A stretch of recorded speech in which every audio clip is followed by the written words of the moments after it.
Welcome to Home Gardening 480. This is the day that we're going to take out some of our peas because they have developed white powdery mildew. As you can see here, it's covered the leaves, starting to infiltrate the whole area here.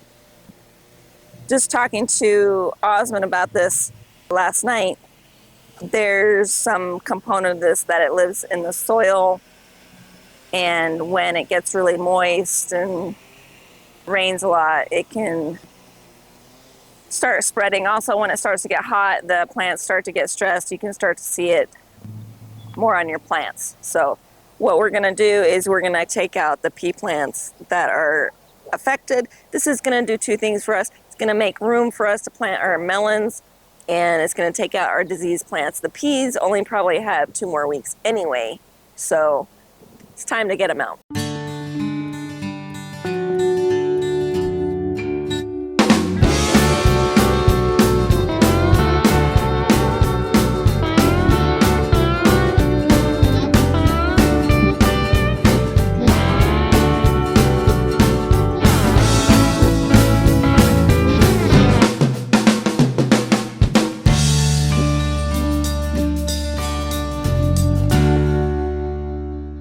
We took out all of the sugar snaps. We still have these sugar daddies. As you can see, there's quite a few peas here. We're gonna give those a couple more weeks. Unfortunately, the powdery mildew just got powder everywhere. So I'm certain these have been affected and will be affected soon. We pulled out all of this, and the next row, which was the progress number 9 and the Cascadia, as you can see, we've pushed back the trellisless varieties over here. The one at the very end is called Easy Peasy. It's definitely fallen over, but it still has good production on it. The other variety there in that bed is called Super Snappy. One thing that I didn't really appreciate was as they got bigger, they just kind of like fell over. There hasn't been a whole lot of production on that Super Snappy variety. Maybe I planted them too close together. It just hasn't provided a good harvest of peas. So next year I'm gonna keep my sugar daddy, I'm gonna keep my sugar snap. Progress number 9 is a winner. Cascadia was okay. The Easy Peasy did continue to produce, so I might do that one again, but with at least a string trellis just to keep it upright. Yes, I agree. In the meantime, we had planted a few things along the side here. We had a bunch of arugula that just went crazy.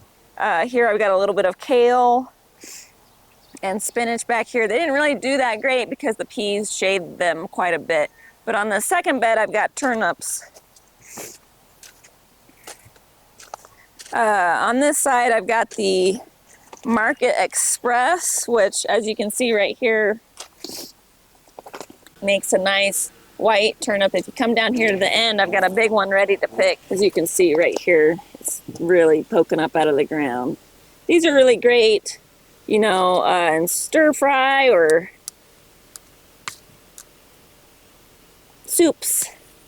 Oh, the tap root part broke off, but that's okay. So that would have been like that. Maybe there's another piece, but it looks like it you can kind of see there, it kind of cracked a bit on the bottom, but either way, that's a good size turnip. As you can see, there's some other good ones, and you can just tell by checking the shoulder how big these are. Just kind of pull back the dirt right here on the top, and you can see how big it is. I did not thin these because I planted them about 2 inches apart. Not all of them made it, as you can see, but the purple tops are on the other side. They're not quite ready. Let me look at this big one here. Take a bit longer to grow. Yeah, it's pretty small still. Just barely finger width wide, so that'll take a bit longer to grow. But turnips are a good,